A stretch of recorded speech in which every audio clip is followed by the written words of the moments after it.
Welcome to Glow English, the channel where English meets real stories. Today's story is one of South Korea's darkest secrets, a mystery that haunted a nation for over 30 years. Let's begin. Hwaseong was a peaceful rural town in South Korea. People lived simple lives. They worked in rice fields, looked after their families, and rarely locked their doors. It was the kind of place where everyone knew everyone. But in 1986, that peace was shattered. On a rainy September evening, a 71-year-old woman was found dead in a field. Her body showed signs of violence. She had been strangled with her own clothes. The police were shocked. Murders like this didn't happen in Hwaseong. No one knew that this was just the beginning. Over the next 5 years, more women were murdered in similar ways. The victims were different ages, some were in their teens, others in their 60s. But all of them were found in rural areas, strangled with items like stockings or shirts, found with signs of sexual assault. The killer often attacked during rainy nights, and always seemed to disappear without a trace. People started to panic. Women were afraid to walk alone. Families stopped letting their daughters go out after dark. Men started walking their wives to the bus stop. The whole town was afraid.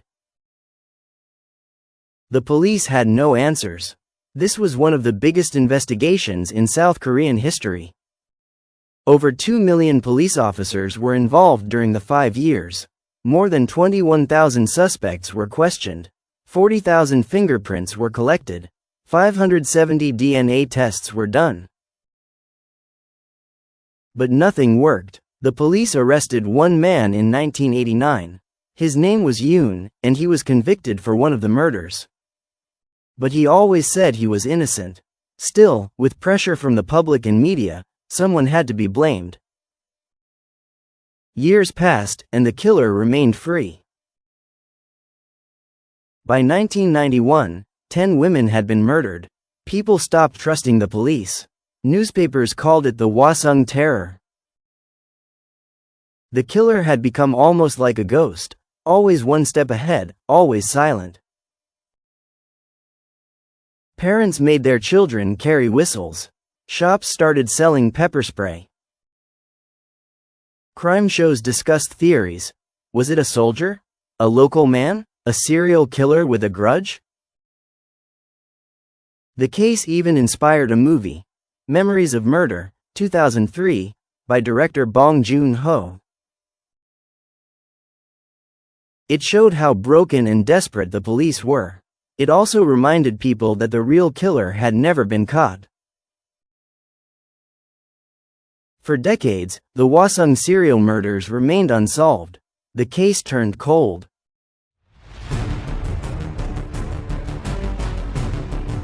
Then, in 2019, everything changed. South Korea's National Forensic Service used modern DNA technology to re-examine old evidence. They tested semen samples from the crime scenes, samples that had been collected in the 1980s but never matched to anyone. This time, there was a match. The DNA belonged to a man named Lee Chun-jae. He was already in prison, serving a life sentence for raping and killing his sister-in-law in 1994. He had never been connected to the Hwaseong murders until now. At first, Lee denied everything. But when the DNA evidence became public, he started to talk. In a shocking confession, Lee admitted to killing 14 women, including all 10 victims from the Hwaseong case. He also confessed to 4 other murders that had never been linked to him before. He described the crimes in disturbing detail. He remembered what his victims wore. He knew where their bodies were found. He even described how he returned to the scene sometimes, just to watch the police fail. Why did he do it? Lee said he killed out of anger and boredom. He showed no regret, no emotion. The police asked him why he wasn't caught. He simply said, "I didn't think I would ever be caught. I was just lucky." Even though Lee confessed, the truth came too late. Korea had a statute of limitations for murder. That means if too much time passes, even a killer cannot be punished. The limit was 15 years. Most of Lee's crimes happened before 1991, so by 2019, the law could no longer punish him for them. In the end, Lee remained in prison for the murder of his sister-in-law, not for the 14 women he admitted to killing. Even worse, the man who had been wrongfully jailed, Yoon, the man convicted in 1989, had spent 20 years in prison for a crime he didn't commit.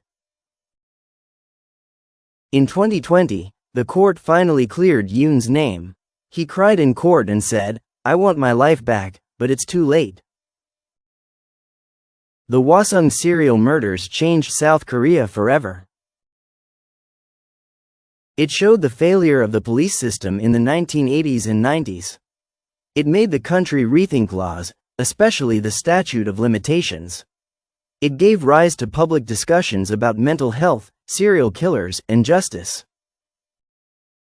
But most of all, it reminded people of the victims, 10 women who were forgotten for too long. Today, the case is taught in Korean police academies. The film Memories of Murder has become a classic, and Lee Chun-jae's name is remembered as the face of evil. The Hwaseong murders are not just a true crime story. They are a story about justice delayed, lives destroyed, and a nation waking up to its darkest fears. Even after 30 years, the pain is still fresh. And maybe that's the real tragedy. Thank you for listening. Please note, this video is made for English learning only. The information is simplified and may not be fully accurate. Always check official sources if you need verified facts.